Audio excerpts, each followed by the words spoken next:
10 Hollywood affairs that destroyed Golden Age careers. They called it Hollywood's Golden Age, a time of glitz, glamour, and perfection. But behind the dazzling smiles and champagne toasts was a darker truth.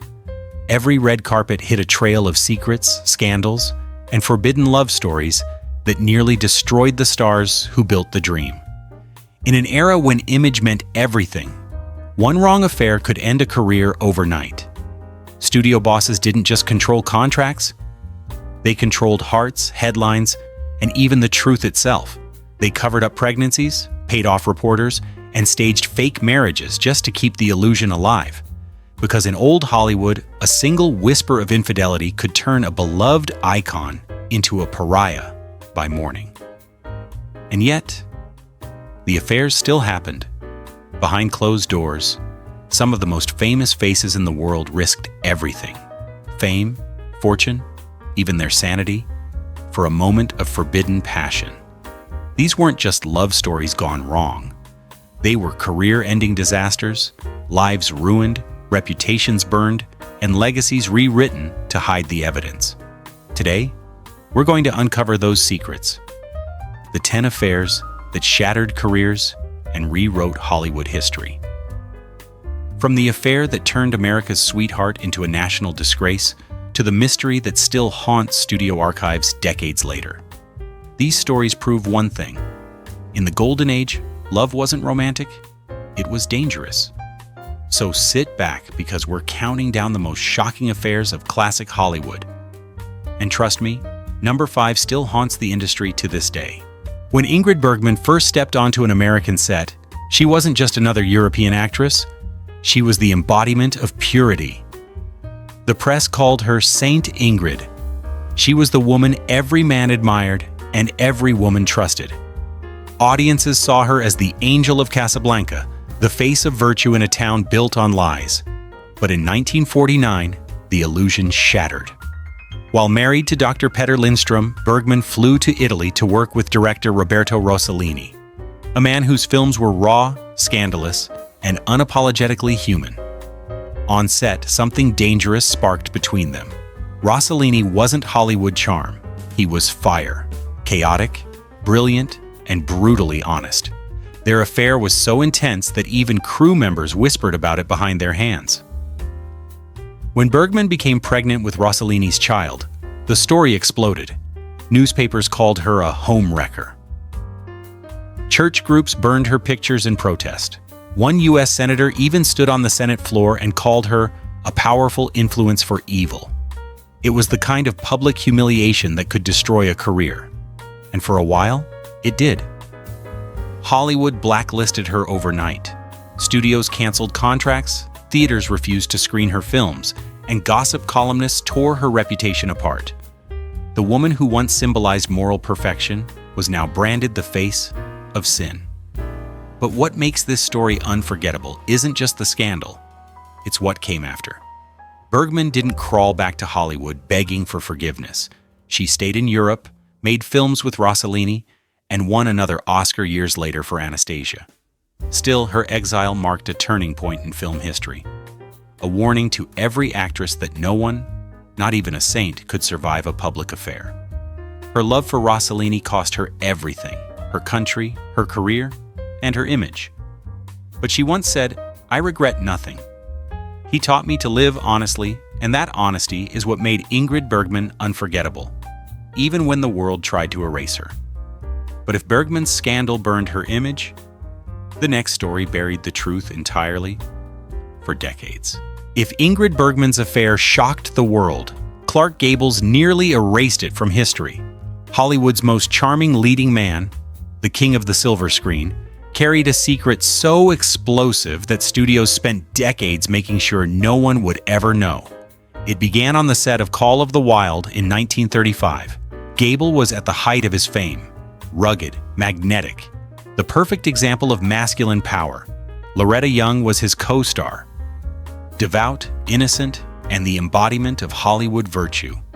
But when the cameras stopped rolling, something happened that neither of them could take back. Behind closed doors, their chemistry turned into a secret affair. Loretta was only 22. Gable was married, and not to her. When she discovered she was pregnant, the fallout could have destroyed both their careers. In the 1930s, an unmarried pregnant actress was professional suicide. Studios owned your image. Your personal life wasn't yours. It was a product they sold to the world. So they did what Hollywood did best. They lied. Loretta disappeared from public view for months, officially claiming she was on vacation. In reality, she quietly gave birth to a baby girl in a small rented home in Los Angeles, far from the cameras. Then, in one of the most chilling cover-ups in Hollywood history, she returned to the spotlight claiming she had adopted the child from an orphanage. Her adopted daughter, Judy Lewis, grew up never knowing who her real parents were. For decades, no one dared to question the story. The studio machine buried the truth so deeply that even friends avoided asking. To them, it was simple. Gable's image as America's leading man had to stay clean. A scandal like that could destroy the myth they'd built around him. It wasn't until after both Gable and Loretta were gone that Judy Lewis finally learned the truth. Through whispers, rumors, and a painful realization that the man she'd always suspected was her father actually was. Her mother's secret had been buried under contracts, shame, and fear. What makes this story haunting isn't just the deceit, it's the silence that followed. For nearly 70 years, no one spoke of it. It shows just how far Hollywood was willing to go to protect a man's image, even if it meant rewriting a child's entire life. But if Gable's secret child was hidden from the world, the next affair was impossible to hide. It played out in public, and it nearly burned the studio system to the ground. By the time Clark Gable met Joan Crawford, Hollywood already called him the king. But Crawford? She was something else entirely. She wasn't just a star, she was ambition wrapped in silk and danger. Their chemistry on screen was electric, but off-screen, it was a firestorm that burned hotter than any camera light. It began in the early 1930s on the MGM lot, a place where studio executives played God, and stars were chess pieces in their empire of lies. Gable and Crawford weren't supposed to fall in love. They were both married, both owned by MGM, and both under strict moral contracts that demanded perfection. But desire doesn't care about contracts. Their affair was an open secret in Hollywood. Crew members whispered about them sneaking off set between takes, disappearing into dressing rooms, emerging with the kind of glow that no makeup artist could recreate. Even Louis B. Mayer, MGM's iron-fisted boss, couldn't control it, though he tried. He saw it as bad for business, two of his biggest stars risking everything for something the studio didn't approve of. The tabloids called it the studio romance that wouldn't die. But behind the headlines was something darker.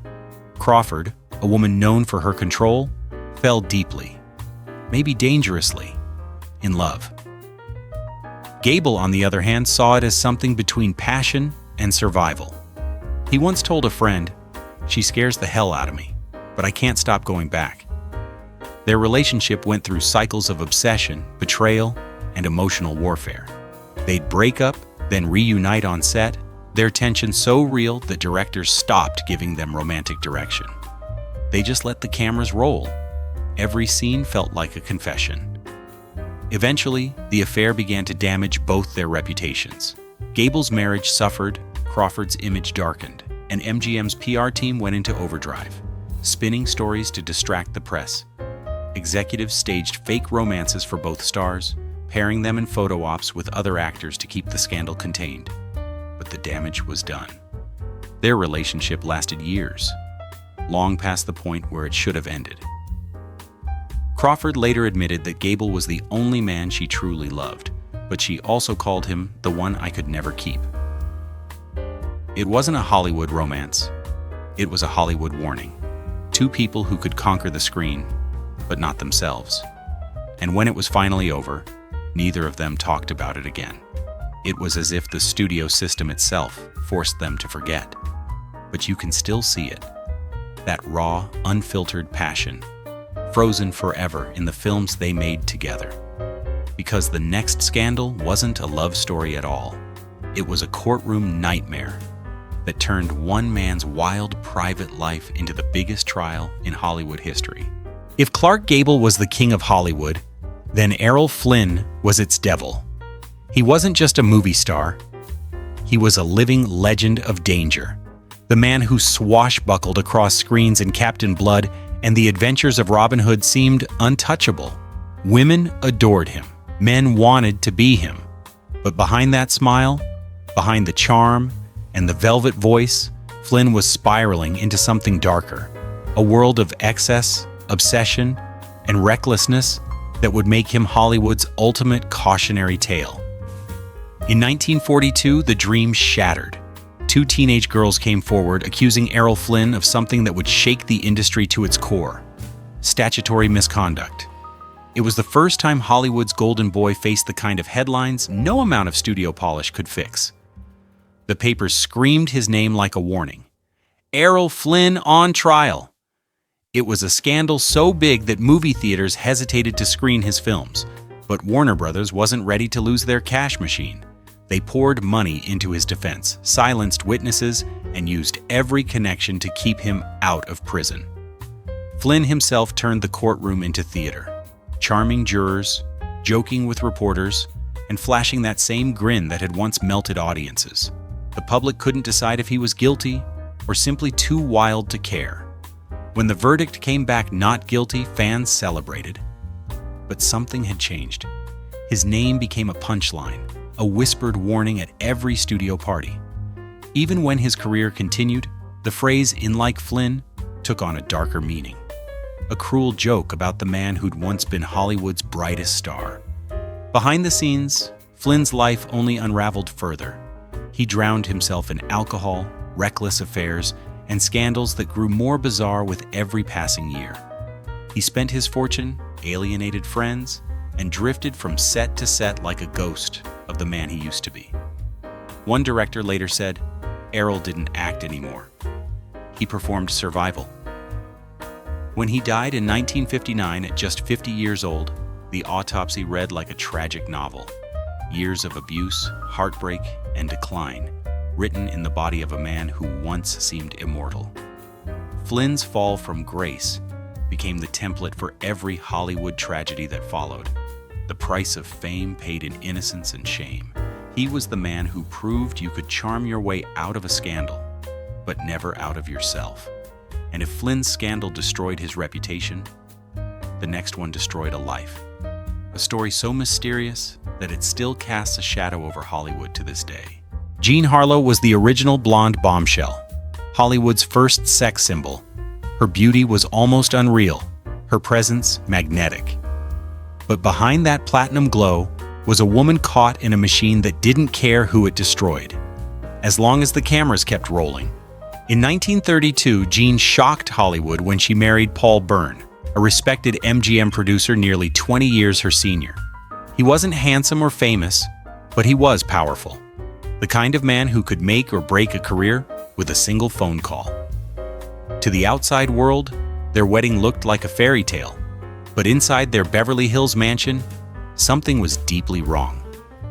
Just 2 months after they married, Paul Byrne was found dead in their home, a gunshot to the head. Beside him lay a note, brief, cryptic, and chilling. Dearest dear, unfortunately, this is the only way to make good the frightful wrong I have done. You and to wipe out my abject humiliation, the police ruled it a suicide. MGM rushed to contain the story within hours. Executives, publicists, even makeup artists were sent to the scene before the police arrived, cleaning, rearranging, removing evidence. They couldn't let a scandal touch one of their most profitable stars. The studio line was simple. Byrne had taken his own life because of impotence. A tragedy, yes, but not Jean's fault. And that was the story Hollywood told for decades, but not everyone believed it. Rumors swirled that Byrne's ex-lover, Dorothy Millette, had shown up at the house that night, and that she might have pulled the trigger herself. Days later, Dorothy's body was found in a river, drowned under mysterious circumstances. Some said she couldn't live with the guilt. Others whispered she'd been silenced. As for Jean, she was forced to go back to work just days after Paul's death. No time to grieve, no time to process. She filmed Red Dust opposite Clark Gable, playing a woman desired by every man, while privately haunted by one she couldn't save. Her co-stars said she would suddenly go quiet on set, staring into space as if reliving something no one could see. Jean never publicly spoke about Paul's death. MGM forbade her to, but friends claimed she was never the same again. 5 years later, she died suddenly at only 26, a mystery that deepened the legend and fed every rumor. To this day, the case of Paul Byrne remains one of Hollywood's darkest unsolved stories, a love affair that ended in blood, silence, and cover-ups, powerful enough to rewrite history. Even now, film historians still debate what really happened that night, and whether Jean Harlow was a victim, a witness, or something else entirely. Because in old Hollywood, truth was never written in ink. It was buried under contracts and sealed with silence.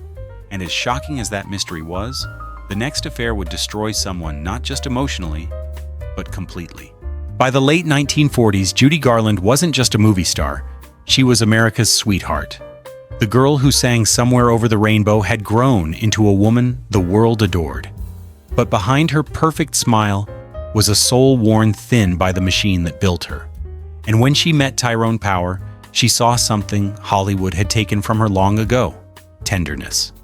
Tyrone Power was everything Judy wasn't allowed to be. Charming, confident, adored by the press. He was also married, his life carefully curated by studio executives who saw him as the flawless leading man. When he and Judy began secretly meeting between film sets and rehearsals, it wasn't about fame, it was about escape. For the first time, Judy felt seen not as a product, but as a person. Their affair burned quietly in the shadows, away from flashing cameras. They shared hotel rooms under false names, exchanged letters hidden in film reels, and dreamed of a future where they could be together openly. But Hollywood doesn't forgive its women for love, not when that love breaks its rules. When word of their relationship began to circulate, MGM panicked. Executives warned Judy that being caught would end her career. Power, they said, was untouchable, but she was replaceable. Judy, already fragile from years of overwork, diet pills, and studio manipulation, began to crumble under the pressure. The relationship ended abruptly when Tyrone chose to protect his image over her heart. He returned to his wife. Judy was left alone, broken, exhausted, and branded unstable. She poured her pain into her performances, her voice trembling with the weight of everything she couldn't say. But the heartbreak lingered like a bruise she could never hide. It pushed her deeper into addiction, deeper into isolation. Friends said she'd often sit in her dressing room, staring at the mirror, whispering his name like a memory she couldn't kill. When Tyrone Power died suddenly at just 44, Judy reportedly broke down in tears upon hearing the news. She told a friend, "He was my last chance at something real." In a world that sold perfection, Judy's affair with Tyrone Power was her rebellion, her desperate attempt to feel something genuine before Hollywood drained it from her completely. And in the end, it did. Judy Garland became another reminder that in Hollywood, love wasn't healing. It was dangerous. It wasn't a sanctuary from fame, it was the thing that destroyed her. But if Judy's heartbreak destroyed her from the inside, the next affair would shake an entire country and rewrite the line between Hollywood fantasy and political power forever. If there was ever a love story that defined the danger of fame, it was Marilyn Monroe and John F. Kennedy. She was the most desired woman on earth. Beauty, innocence, and power wrapped in a whisper. He was the President of the United States, charming, married, and untouchable. Together, they became the ultimate American fantasy and its most dangerous secret. Their affair began quietly, whispered between elite parties and private weekends that the press never dared to print. They met through Hollywood's inner circle, people who lived in that strange border between politics and pleasure. To most, it looked like harmless flirtation. But to those who were close, it was clear something much deeper was happening. Marilyn saw Kennedy not as a politician, but as a savior. Someone who could lift her out of the loneliness that fame had built around her. She called him Jack. He called her baby. And for a brief moment, she believed the fairy tale, that the most powerful man in the world might actually love her back. But in Washington, love is never private. The affair became an open secret, whispered through phone lines, leaked through jealous assistants, and monitored by the FBI. Reports claim J. Edgar Hoover personally kept files on Marilyn, terrified that her connection to the president could become a national scandal. She was being watched, her phones tapped, her movements recorded. Then came that night in May 1962, Marilyn's legendary performance of Happy Birthday, Mr. President. In front of thousands, she stood in that glittering, skin-tight gown, her voice trembling with desire and danger. The audience laughed, but everyone in that room knew what they were really watching. Not a performance, but a confession. Soon after, everything began to unravel. Kennedy distanced himself. Marilyn became erratic, paranoid, and heartbroken. Friends said she felt used, like a prop in someone else's script. She told one confidant, "They promised me the world. Now they won't even return my calls." A few months later, she was gone. Her death, ruled an overdose, became one of the most debated tragedies in American history. Some said it was accidental. Others whispered that she knew too much, that she had written down everything in a diary that vanished the night she died. Conspiracy theories grew like wildfire, linking her death not just to heartbreak, but to politics, power, and control. Whatever the truth, one thing was undeniable. Marilyn Monroe's affair with John F. Kennedy changed the world's view of Hollywood forever. It shattered the illusion that stars and statesmen were separate worlds. It showed that behind every perfect smile, there might be a secret capable of rewriting history. And in the end, Marilyn didn't just die alone. She died carrying the most dangerous secret Hollywood ever touched. But if Marilyn's scandal blurred the line between politics and passion, the next story would blur the line between fame and royalty, when one Hollywood goddess gave up everything for a crown. Before she wore a crown, Grace Kelly ruled Hollywood. She wasn't wild like Monroe or fierce like Crawford. She was elegance incarnate, cool, calm, and unreachable. Directors called her the Ice Goddess, a woman who could melt hearts on camera but never seemed touched by the chaos that consumed others. Then came Prince Rainier of Monaco, the fairy tale that ended her career. When they met in 1955 during a photo shoot arranged by the Cannes Film Festival, the world swooned. An American actress and a European prince. It was the stuff of dreams. Within a year, she gave up her entire career to become his wife, stepping out of the spotlight and into a royal palace. But fairy tales, especially Hollywood ones, rarely end happily. Behind the palace walls, Grace found herself trapped by the same expectations that had once made her famous. Perfection, obedience, control. Her Hollywood charm didn't impress the strict royal court, and her independence was seen as rebellion. She became, in her own words, a prisoner of elegance. Whispers began to circulate. Whispers that the perfect princess was lonely, homesick, and quietly suffocating.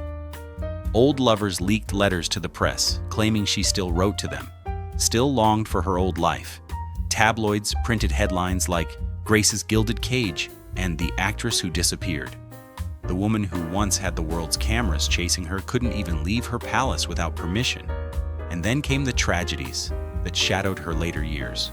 Her marriage, though outwardly serene, grew colder. Rainier was distant, burdened by duty and politics. Grace, isolated and restless, threw herself into charity work and motherhood, the only outlets she was allowed.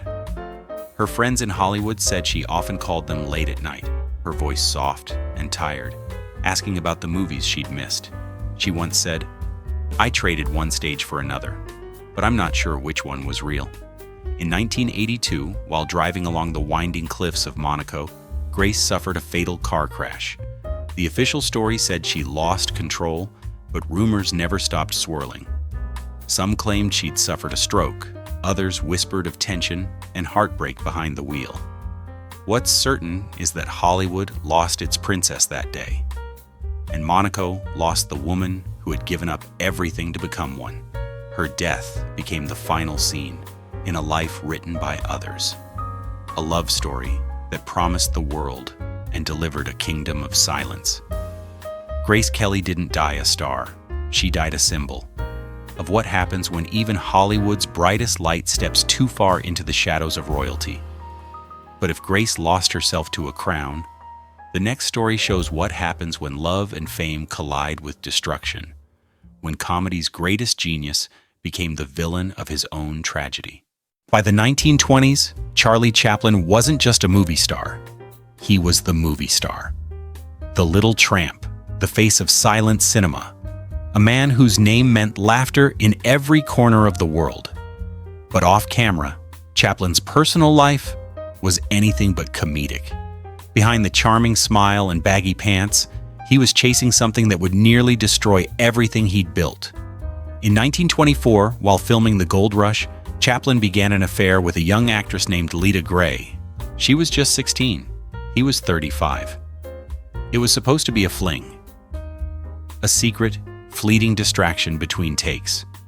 But when Lita became pregnant, the fantasy collapsed. At that time, relations with a minor weren't just scandalous, they were criminal. Chaplin's career, his freedom, even his citizenship were suddenly on the line. So to avoid prosecution, he did the only thing the studios would allow. He married her, quietly, desperately. It was a marriage built not on love, but on fear. But fear doesn't last, and neither did they. The marriage fell apart almost immediately, devolving into screaming matches, affairs, and accusations that turned into tabloid gold. When Lita filed for divorce, she didn't just ask for freedom, she asked for revenge. Her legal complaint read like a scandal novel: infidelity, cruelty, moral corruption, and she named names. The media went feral. Headlines called Chaplin Hollywood's monster. Cartoonists mocked him in newspapers. Fan clubs burned his photos in protest. The divorce proceedings became the most expensive in Hollywood history at the time, and the most humiliating. For a man who had built his career on innocence and humor, the revelations painted him as a predator, a hypocrite, and a fraud. Chaplin tried to escape the scandal through work, but the shadow never lifted. Even decades later, when he was accused of communist sympathies and exiled from the United States, the Lita Grey affair was dredged up again as proof of his moral decay. It followed him everywhere, like one of his own film characters being chased by the ghosts of his past. Lita Grey lived the rest of her life in the margins of Hollywood, occasionally selling interviews about her time with Chaplin. Still angry, still wounded. Chaplin went on to marry again, finding peace only in old age, but never redemption in the eyes of the country that once adored him. The affair didn't just end his innocence, it ended Hollywood's. It was the moment audiences realized their heroes weren't saints. They were just people, capable of the same sins as anyone else. But as brutal as Chaplin's scandal was, the next story went beyond shame or betrayal. It ended in blood, in a moment that shattered Hollywood's illusion of safety forever.